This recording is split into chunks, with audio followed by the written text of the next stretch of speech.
জিম্বাবুয়েকে উড়িয়ে দিতে ভারত এখন সেমিফাইনালে দোরগোড়ায়। হ্যাঁ, ঠিকই শুনছেন, আজকের এই বিধ্বংসী জয়ের পুরো পয়েন্ট টেবিল উলটপালট হয়ে গেছে। কিন্তু দাঁড়ান, ইন্ডিয়া কি সত্যি সেমিফাইনালে চলে গেছে, নাকি ওয়েস্ট ইন্ডিজ এখনও কাটা হয়ে দাঁড়িয়ে আছে? আর ওদিকে পাকিস্তানের কপালে কি তবে এবারও শনি নামছে? সবটা জানাবো আজকের এই ভিডিওতে। একদম শেষ পর্যন্ত না দেখলে কিন্তু আসল অঙ্কটা মিস করবেন। প্রথমে একটু ম্যাচের দিকে চোখ বোলানো যাক, কারণ আজকের ব্যাটিংটা ছিল দেখার মতো। টস জিতে ভারত যখন মাঠে নামলো, মনে হচ্ছিল ব্যাটাররা সবাই আজ রাগের মাথায় খেলতে নেমেছে। মাত্র 20 ওভারে ভারতের খাড়া করে দিল 256 রান।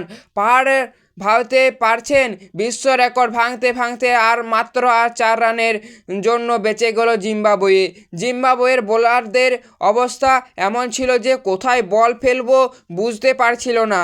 আমাদের সঞ্জু স্যামসন শুরুতেই ধামাকা দেখালেন, 24 রান করে ওয়ান মোমেন্টাম সেট করে দিলেন। তা এরপর এলেন অভিষেক শর্মা। ভাইরে ভাই, কি ব্যাটিং!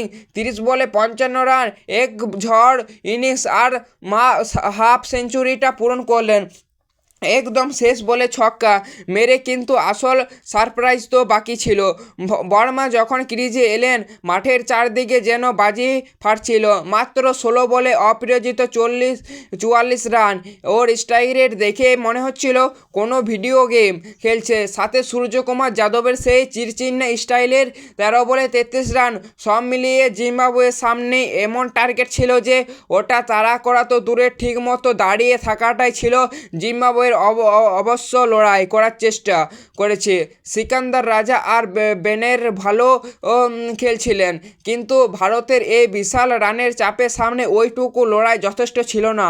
ভারতের ম্যাচটা হেসে খেলে জিতে নিল, আর সাথে পয়েন্ট টেবিলের শুরু হলো বড় খেলা। এবার একটু পয়েন্ট টেবিলটা মন দিয়ে বুঝুন, কারণ এখানে লুকিয়ে আছে আসল টুইস্ট। সাউথ আফ্রিকা বর্তমানে 2 ম্যাচে দুটোই জিতেছে, 4 পয়েন্ট নিয়ে একদম রাজার আসনে বসে আছে।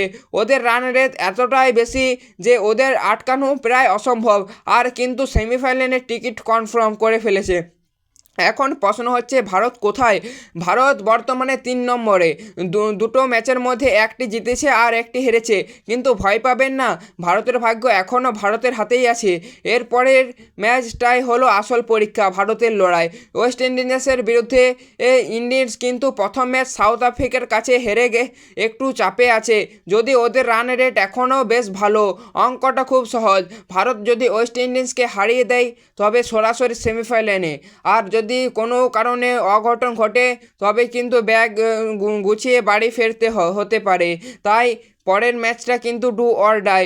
এবার একটু আমাদের প্রতিবেশী দেশ পাকিস্তানের দিকে তাকানো যাক। পাকিস্তানের অবস্থা কিন্তু এখন ছেড়ে দেমা, কেঁদে বাঁচি। গ্রুপে বিতে ইংল্যান্ড রাজত্ব করছে 4 পয়েন্ট নিয়ে। ওরা কোয়ালিফাই করে গেছে। নিউজিল্যান্ড 3 পয়েন্ট, কারণ ওদের এক ম্যাচ বৃষ্টিতে ভেসে গিয়েছিল। আর পাকিস্তান 2 ম্যাচে 1 পয়েন্ট জোটাতে পারেনি। এক ম্যাচ হেরে আর এক ম্যাচ তো যত বছর রান রেট ও মাইনাসে পড়ে গেছে। তাহলে কি পাকিস্তান পুরোপুরি বাইরে? না, ক্রিকেটে অনিশ্চয়তায় খেলা। এক সরু রাস্তা এখনও খোলা আছে। যদি ইংল্যান্ড ওদের শেষ ম্যাচ নিউজিল্যান্ডের অন্তত